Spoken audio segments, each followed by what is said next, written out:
Hello everyone, I'm Kevin, otherwise known as Form BX257, and I'm here to bring you another vintage G.I. Joe toy review.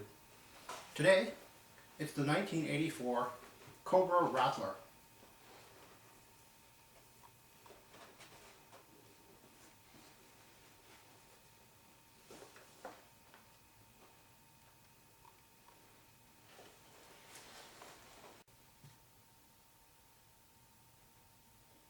The Cobra Rattler is heavily based on the A-10 Warthog,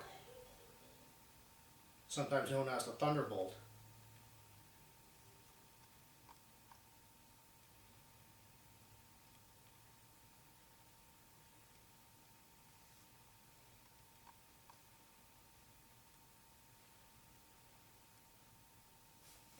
The Rattler has the feature of movable wings for vertical takeoff and landing,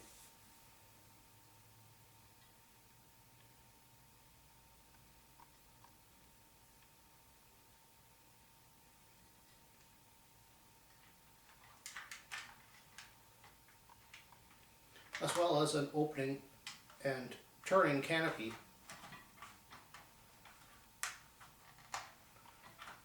for a cannon support. It also has a spot for a figure. Personally, I find that a bit difficult to put a figure in there if he's kind of loose. The figure doesn't stand up, he actually sits down, and it's very hard to get him into a very narrow spot like that. There's also, the seating also is bisectioned for the legs, which also makes putting a looser figure in there a bit difficult.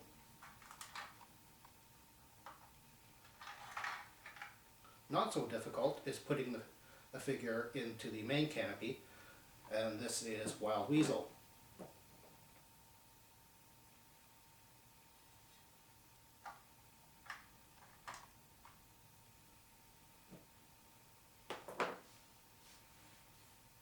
Another of the features are removable engine panels, the turning main machine gun,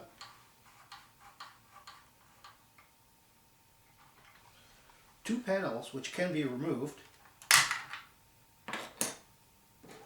and replaced with damaged panels.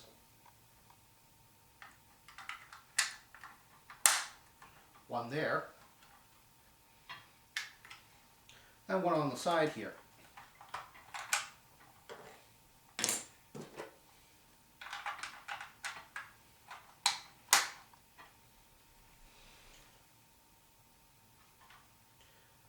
The Rattler came with 14 bombs and missiles, 3 of which were on a removable rack,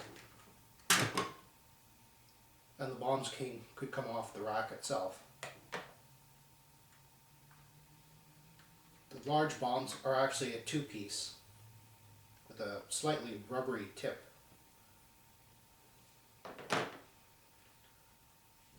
Unfortunately, the Rattler really suffers from its landing gear, which you have to push down manually. The struts are made of a very thin plastic.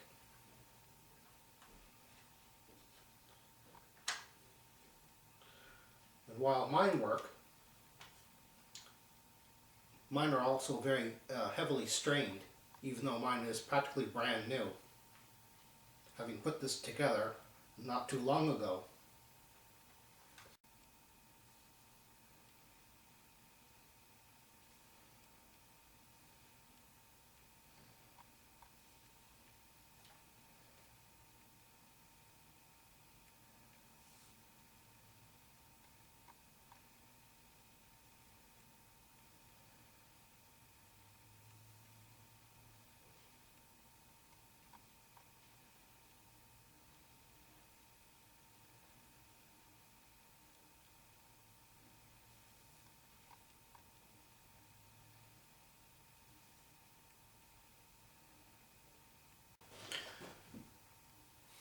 One interesting little thing about the packaging for the figure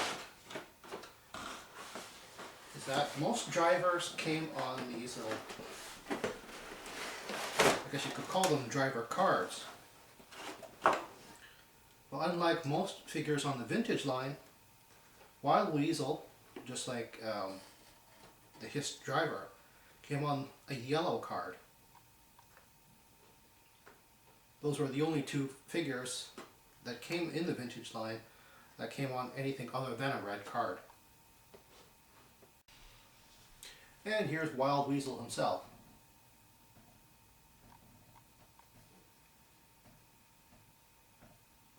He didn't come with any accessories,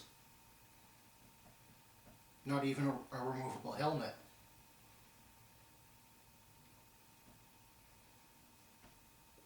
But I think he is quite well sculpted.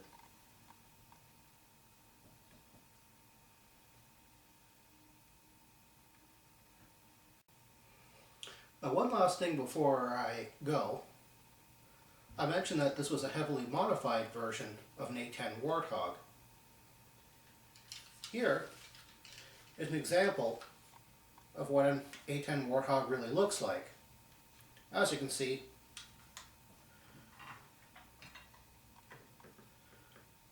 it certainly kept the character and the lines. And just like my example of the A10, it has a lot of bombs on the bottom.